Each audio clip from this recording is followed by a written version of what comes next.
Alright,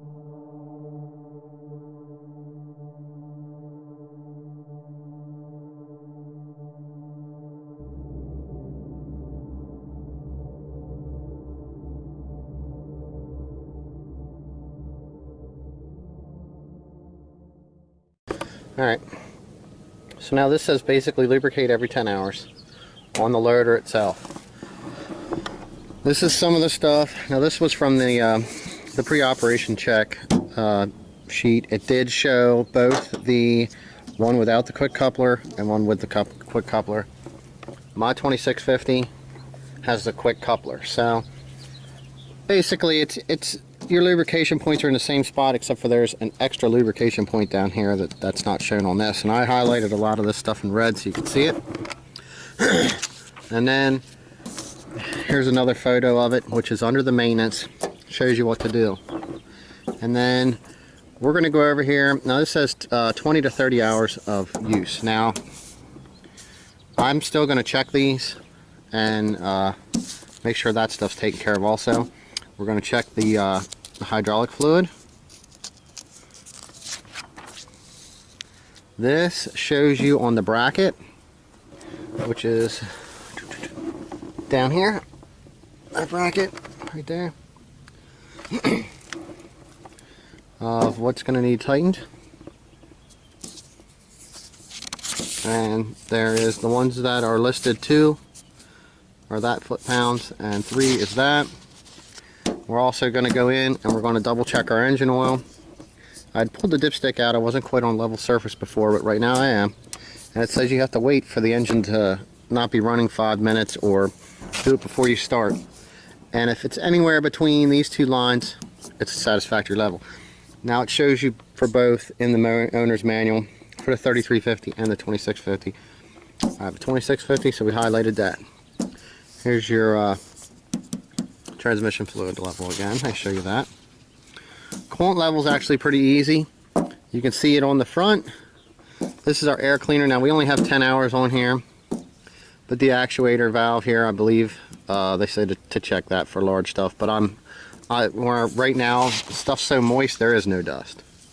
Now we're also going to go in and we're going to check all of our bolts and nuts that are on our wheels. Here's our front. It does over here on this page. We're going to check our wheel bolt torque. That's also in here. It's under periodic service. Some of these pages I did Xerox. I kind of copied right out of my owner's manual, but then I did go online and I did print out a PDF. So I'm not sure if the pages are exactly the same. But anyway, this right here, 1 and 2 it shows, and then it goes through and it lists how much. It's supposed to be 57 to 67 for the front, and the bolts on the rear are 145 to 166, and the nuts are 123 to 141. And I was looking at this and I was a little bit curious myself. Does mine come with nuts? Does mine come with bolts? Is that a 3350 thing? Is it a 2650 thing? So I actually did take a look here. There is 2 nuts and 4 bolts on the rear wheels. Alright, we got the grease gun. We're just going to set this here because we're not going to set it on the paint. We're going to hit these and work our way down on both sides. And you'll have to check because sometimes there's multiple pins where it has to go. We have here. We have down here. Sure, there's probably one right there. Then you'll have your one here. And we're going to do them on both sides with the grease gun. And then we'll lift up the bucket and we can get down in here and get the rest of these down here.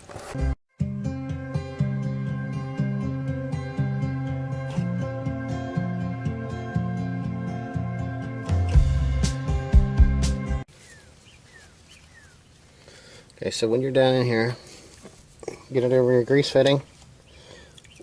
You want to hit it until it starts pushing a little bit out around the sides. Yep, you can see it right here on this one.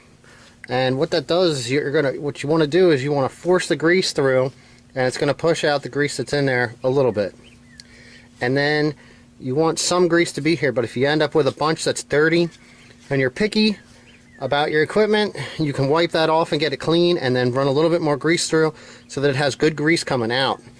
What this does when it comes out like that is it keeps the water and the dirt from getting in there, but grease will attract some dirt. Alright, now to kind of illustrate what's kind of somewhat acceptable. I mean, you don't really need grease on the end of this, so you can wipe that off. This here, you could see had the black on it. Now you can actually see the grease. But this like that right there, that's perfectly fine to let that just like that. It would be nice if you could actually get it to go the whole way around, which I would think sooner or later, depending on the location of the bucket, that will affect that also. Okay, so now I have the loader lifted up. First thing I want to say is don't ever get underneath this, because you never know. Even if it's new or old, this could always fall. Some of your skid loaders are equipped with bars that go over the cylinders that are like a resting bar to actually hold it. But this is what we have to do to kind of access some of these grease points. I mean, it makes it a little easier for me. Some other people, it might be different. This might be entirely wrong the way I'm doing this. But we have this one here, this one here. And if you look in here, there's one. I'll just go up in here. You can see down in there on the quick release.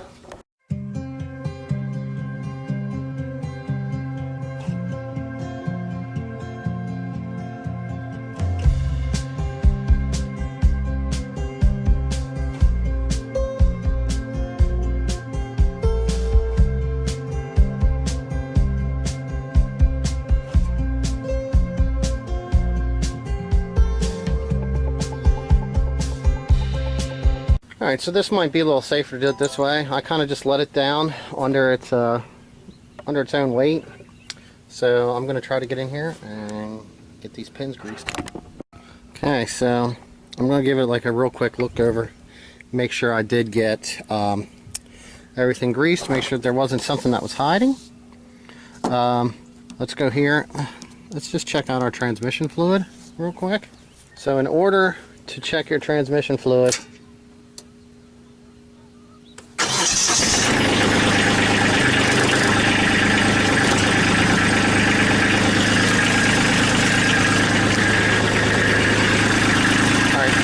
check your transmission fluid, you want to lower down the 3-point hitch.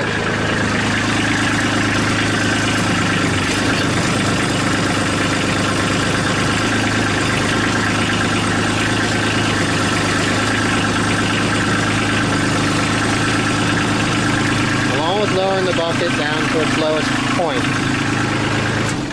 Now you'll shut that off. If you check this here, and you go through, where's it at? It's not on this page.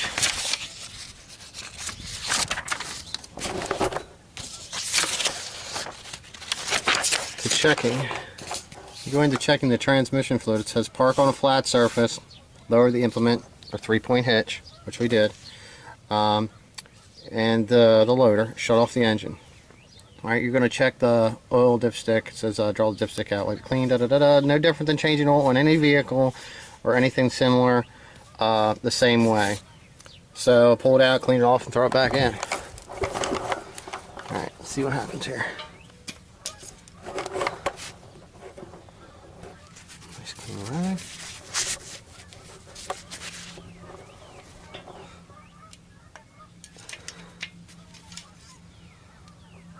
It's really hard to see, but you can kind of see it, and I would say it's really close to the top, so it's more than, it's right around just above 3/4 of the way full. So I feel that that is fine. That's not a problem.